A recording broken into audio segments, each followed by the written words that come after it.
यात्रा के शुभारंभ पर अभी अभी पधारे देश के कृषि मंत्री, हमारे चुनाव प्रभारी श्रीमान शिवराज सिंह चौहान जी, मंच पर उपस्थित असम के मुख्यमंत्री श्री हेमंत विश्व शर्मा जी, श्री बाबूलाल मरांडी जी, चंपई सोरेन जी, आज जिनके निमंत्रण पर मैं आया हूं, ऐसी हमारी साथी मंत्री बहन अन्नपूर्णा देवी जी, श्री केदार हाजरा जी, रविंद्र राय जी, महादेव दुले जी, और आज इस सभागार में और सभागार के बाहर हजारों की संख्या में आए हुए प्यारे भाइयों, बहनों, माताओं और मेरे जिगर के टुकड़े जैसे युवा मित्रों, आप सभी को नमस्कार। भाइयों बहनों, आज यहां सबसे पहले बाबा झारखंडी धाम के चरणों में, मां चंचला देवी के चरणों में और ध्वजाधारी मंदिर के चरणों में हाथ जोड़कर प्रणाम कर मेरी बात की शुरुआत करना चाहता हूं। भाइयों बहनों, मैं हेलीपैड से सीधा झारखंडी धाम जाने निकला, मगर पूरा रास्ता ब्लॉक है, पब्लिक ही पब्लिक है, लोग ही लोग है। आऊंगा फिर से, बाबा का दर्शन भी जरूर करूंगा, परंतु एक बार कहकर जाता हूं, बाबा का चरणों में एक वादा कर जाता हूं, आप भाजपा की सरकार बना दो, झारखंडी बाबा का धाम पूरे भारत में मशहूर हो, ऐसा पर्यटन का स्थान हम बनाएंगे। भाइयों बहनों, आज सुबह आदिवासी क्षेत्र में पलामू में एक यात्रा की शुरुआत हुई। आज दूसरी यात्रा गिरिडीह से चालू हो रही है। ये दोनों यात्रा का नाम परिवर्तन यात्रा रखा है और 3 यात्राएं निकलेगी, और ये तीनों यात्राएं झारखंड के एक विधानसभा क्षेत्र में परिवर्तन का संदेश लेकर जाएगी। भाइयों बहनों, ये परिवर्तन सरकार का परिवर्तन नहीं करना है, मुख्यमंत्री का परिवर्तन नहीं करना है, ये परिवर्तन मेरे मूल निवासी सदान भाई, ओबीसी भाई, आदिवासी और दलितों के जीवन में परिवर्तन करने का संकल्प का ये यात्रा है। ये जो सरकार है, इस सरकार ने झारखंड के युवाओं के साथ अन्याय किया।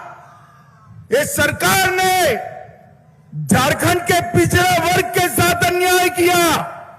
इस सरकार ने झारखंड के दलितों के साथ अन्याय किया। इस सरकार ने झारखंड के आदिवासियों के साथ अन्याय किया, और इस सरकार ने झारखंड की माताओं बहनों के साथ अन्याय करने का काम किया है। मैं आज आया हूं यहां गिरिडीह में, और गिरिडीह वालों, आज मैं कहने आया हूं, उखाड़ कर फेंक दो ये हेमंत सोरेन की सरकार को और कमल फूल की सरकार लाओ। मोदी जी के नेतृत्व में ये झारखंड हमारे देश का सबसे पहले नंबर का राज्य बनेगा। भाइयों और बहनों, बाबा वैद्यनाथ इसी भूमि पर विराजते हैं, झारखंडी बाबा इसी भूमि पर विराजते हैं, और यहां पर सभी लोग परेशान हैं। ये स्थिति लंबे समय तक नहीं चलाई जा सकती। भाइयों बहनों, मैं आया तब मुझे दिल्ली के कुछ पत्रकारों ने फोन किया कि इस बार क्या होगा झारखंड में, मैंने कहा मैं तो गिरडी की दीवालों पर लिखा हुआ पढ़ सकता हूं, 2/3 बहुमत से कमल फूल की सरकार बनने जा रही है, कमल फूल की सरकार। भाइयों बहनों, इतनी बड़ी सभा है, मैं आप सभी को पूछना चाहता हूं, किसी ने 350 करोड़ रुपया एक साथ देखा है क्या? अरे जोर से बोलो, देखा है क्या? 30 करोड़ देखा है क्या? तो कल भाजपा की वेबसाइट पर चले जाना, हम वेबसाइट पर रखेंगे कांग्रेस के एमपी और आलमगीर के घर से 350 करोड़ और 30 करोड़ रुपया एक साथ कैसे दिखाई पड़ता है। अरे युवाओं, मुझे बताओ, ये पैसा जो है ये हेमंत सोरेन ने कमाया हुआ है क्या? अरे जोर से बोलो, हेमंत सोरेन ने कमाया है, आलमगीर ने कमाया हुआ है।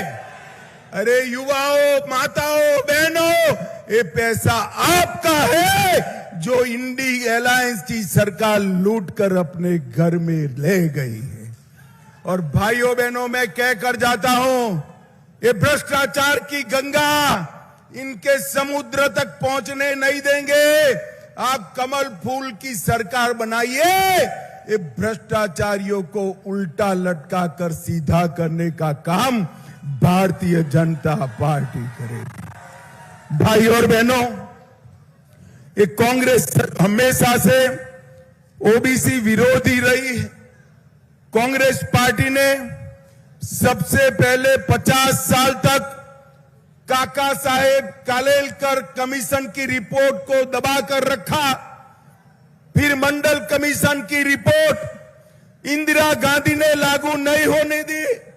जब लागू होती थी तो राजीव गांधी ने विरोध किया। ये कांग्रेस ही थी जिन्हें 70 साल तक ओबीसी कमीशन को संवैधानिक मान्यता नहीं दी। नरेंद्र मोदी जी ने पिछड़ा कमीशन को संवैधानिक मान्यता दी। 16 जातियों को पिछड़ा जातियों में उमेरा और इसके साथ एमबीबीएस, एमडी और ओबीसी के दाखलों में 27% आरक्षण नीट में पहली बार नरेंद्र मोदी सरकार ने किया। केंद्रीय विद्यालय, नवोदय विद्यालय, सैनिक स्कूल, ये सभी जगह 27% आरक्षण नरेंद्र मोदी जी ने किया। और भाइयों बहनों, ये वादा खिलाफी करने वाली सर, इतने सारे युवा यहां बैठे हैं, किसी को बेकारी भत्ता मिलता है क्या? अरे जोर से बोलो, मिलता है? इन्होंने कहा था बेकारी भत्ता मिलेगा, कहां गया? 5 लाख युवाओं को नौकरी देंगे, मिली है क्या?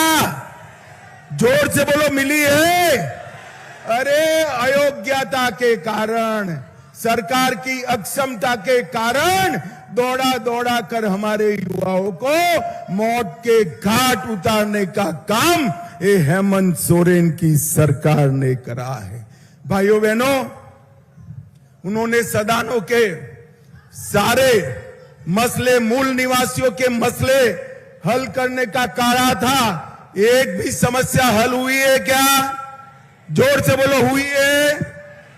ये खामोश रहने वाली और वादा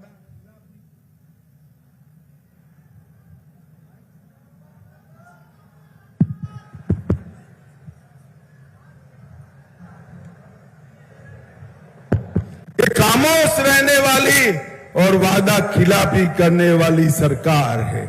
भाइयों बहनों, आज मैं यहां आया हूं तब हेमंत सोरेन, कांग्रेस पार्टी और लालू यादव को पूछना चाहता हूं, आपकी सरकार रही केंद्र में, 10 साल में आपने झारखंड को क्या दिया?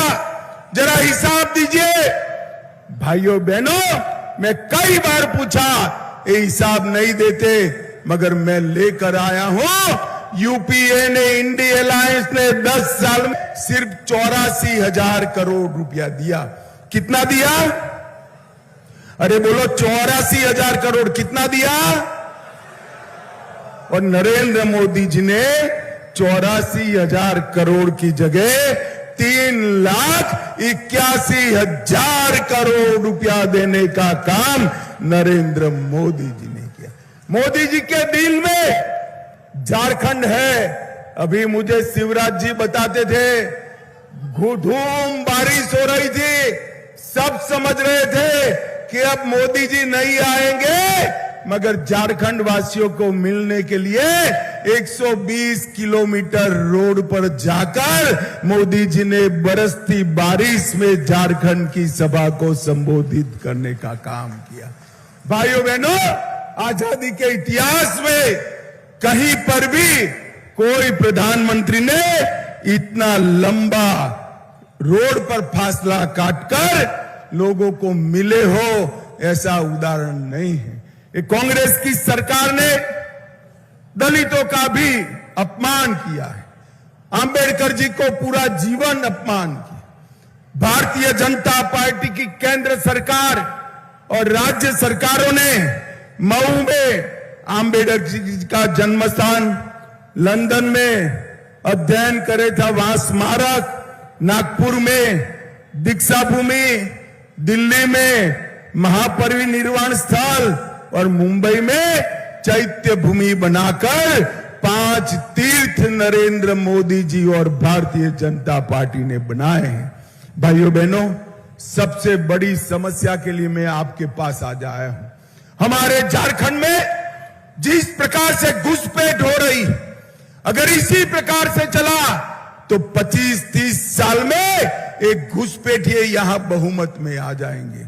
आप चाहते हो क्या गिरिडीह घुसपैठियों से भर जाए? जोर से बोलो, चाहते हो क्या? हेमंत सोरेन ने रोक सकता है क्या? कांग्रेस रोक सकती है? उनकी तो वोट बैंक ही वो ही।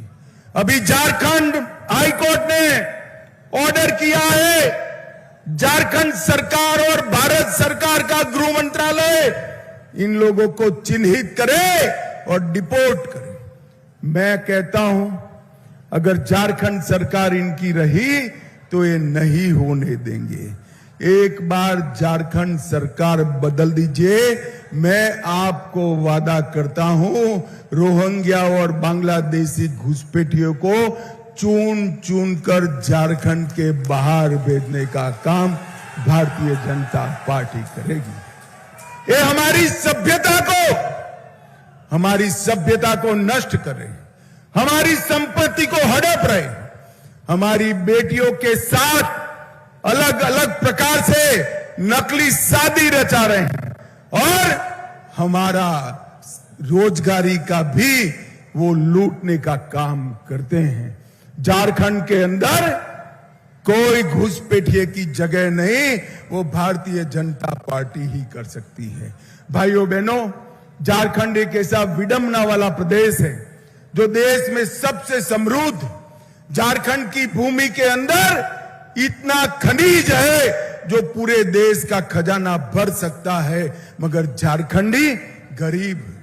यहां से नौकरी करने के लिए गुजरात, महाराष्ट्र, हरियाणा, दिल्ली, कर्नाटक, केरल तक जाते हैं। मैं आपको वादा करता हूं, एक बार पूर्ण बहुमत की, 2/3 बहुमत की भाजपा सरकार बनाइए, रोजगारी के लिए झारखंड को बाहर नहीं जाना पड़ेगा, रोजगारी झारखंडी के पास चली आएगी, झारखंडी के पास चली आएगी। भाइयों बहनों, ये परिवर्तन यात्रा झारखंड के विकास का स्वप्न लेकर आई है। ये परिवर्तन यात्रा मोदी जी के महान झारखंड, विकसित झारखंड के स्वप्न को पूरा करने का मकसद लेकर आई है। ये परिवर्तन यात्रा झारखंड से घुसपैठियों को निकालने का उद्देश्य लेकर आई है। ये परिवर्तन यात्रा माताओं बहनों को सुरक्षा देने के उद्देश्य से आई है और ये परिवर्तन यात्रा युवाओं को रोजगारी देना, मेरे आदिवासी भाइयों का कल्याण करना, पिछड़ा वर्ग का कल्याण करना और दलितों का कल्याण करना इस उद्देश्य से आई है। मेरा आप सभी से अपील है, कि परिवर्तन यात्रा को सफल बनाइए। मुझे बताओ, आने वाले चुनाव में भाजपा की सरकार बनाओगे क्या? अरे ऐसे नहीं चलता, जोर से बोलो, बनाओगे क्या? कमल के निशान पर बटन दबाओगे? 2/3 भाजपाइयों को जिताओगे? हेमंत सोरेन सरकार को उखाड़ कर फेंक दोगे? तो मेरे साथ दोनों हाथ उठाइए, उठाइए दोनों हाथ, विजय के संकल्प की मुट्ठी बींचे और प्रचंड आवाज से बोलिए, भारत माता की, भारत माता की, वंदे वंदे वंदे। आप भाजपा सरकार बनाइए और झारखंडी बाबा का भव्य धाम बनाने का इंतजाम कर दीजिए। आप सभी को मेरा नमस्कार, प्रणाम।